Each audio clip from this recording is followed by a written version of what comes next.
The four-wheel drive. Just seeing one gives you a sense of adventure.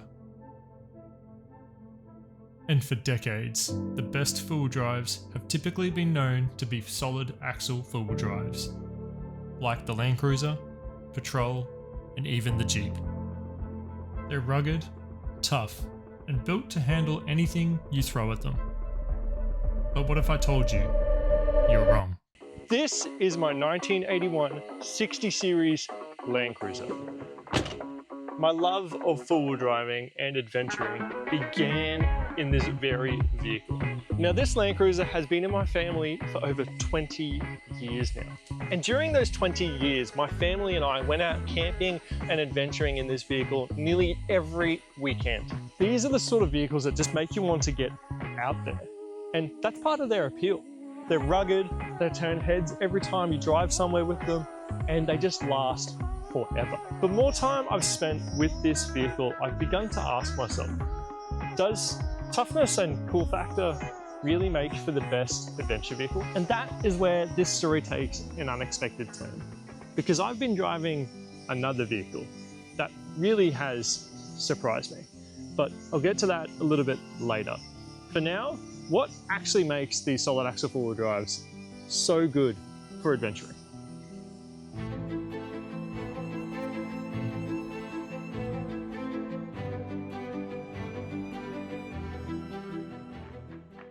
To start off with, let's just say their interiors are gorgeous, because this is such a classic interior. If you like that sort of styling, these keep that so well. Even the slightly more modern versions of these LandCruisers or even Patrols, their interiors still have a nice classic appeal to them. The other thing is that these vehicles are just built tough. Like, I've said it so many times, but they're really unstoppable. It's really hard to break any sort of components underneath this vehicle, on top of this vehicle, when off-roading. It's possible, it's definitely possible like all vehicles, but it's just really, really tough. The other amazing thing about these four-wheel drives of this era is their engines are just built so well. They're able to last up to 1,000,000 Ks in some models, like this one, for example, as long as you upkeep that maintenance, but that's still a testament. Like, name me a vehicle nowadays that comes off the showroom floor that can last 1,000,000 kilometers with just maintenance. And honestly, that's why these things are so good for adventuring, because they just last forever. And every time you drive one of these things, it feels like you're driving a piece of history. That's where driving a piece of history makes you feel like you're driving a piece of history. Because these old vehicles are plagued with age.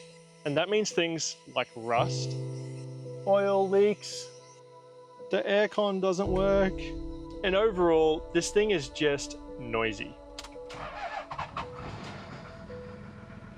This is when it's idling. And as much as I love this thing, it's just got so many issues. Like, I've got the few that I mentioned before. The engine has low compression in cylinder 2, which means it needs either a rebuild or just a completely new engine, which is a lot of time and money investment into such an old vehicle. The gearbox has huge amounts of whine, so it needs to get pulled apart and rebuilt with new bearings and so on and so forth, and likely a new shaft, like a new lay shaft, because it's very likely got scoring from the bearings being probably destroyed, which is what's causing this whine. That's a lot of money and time again. It's really got a lot of issues. Like, every time I drive this thing, something breaks. And it can either be a small thing or it can be something major. And really, I'm starting to question whether it's worth it anymore. I thought the solution would be another hardcore off-roader. Something bigger, tougher, and flashier. But instead, I found something completely unexpected. This is my 120 Series Prado. It's often dismissed as a mum car, but let me show you why it's become my go-to adventure rig. Look. Hear me out.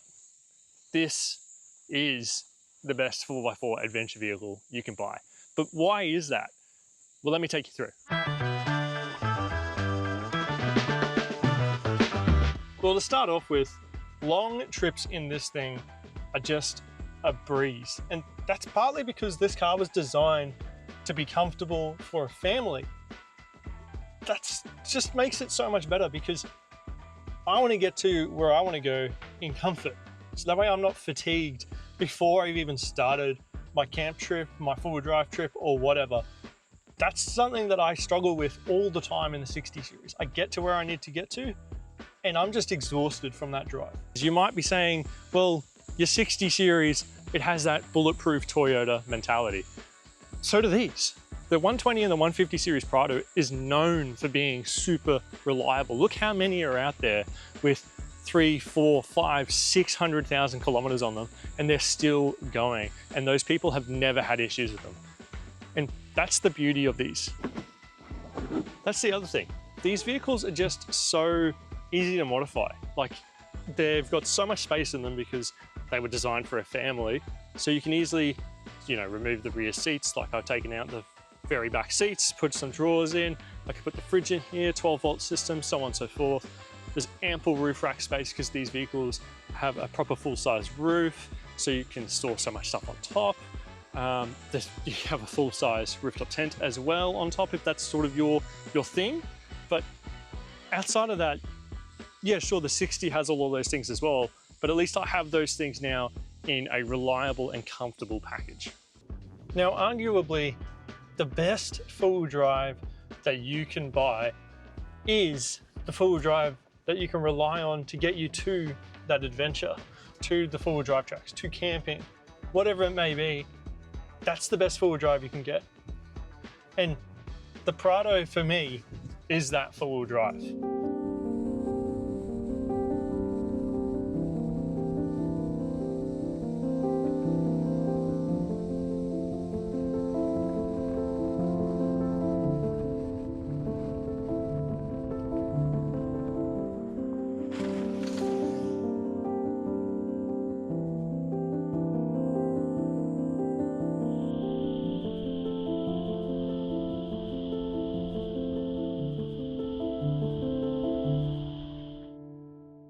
And that's what brings me to my last point. From now on, I'm only going to be using this 120 as my adventure vehicle, and I'm going to take it camping, four-wheel driving, everything like that. And I want to show you guys the journey that I have along the way as I continue modifying this thing. So now's the part where you tell me what your best 4x4 is, because for me, obviously, I need a 4x4 that has comfort, reliability, and capability, and that's why I've picked this Prado. But for yourself, you might have other requirements, and I'd love to hear what those are. Now, the future of this channel is I'm going to be continuing to do 4x4 adventure videos with this 120 Prado, modifying it, doing things like that, but I'm also going to be having a little bit of a creative spin on it because I have a hobby in videography and photography. So I'm going to be sort of doing things along the lines of both of those, where I mix the two together and try to create an interesting sort of niche where I'm getting out there, exploring the world, having a good lifestyle while still enjoying my hobby of photography and videography, which kind of works really well hand in hand. And I think you guys will enjoy it if those are sort of interests of yours.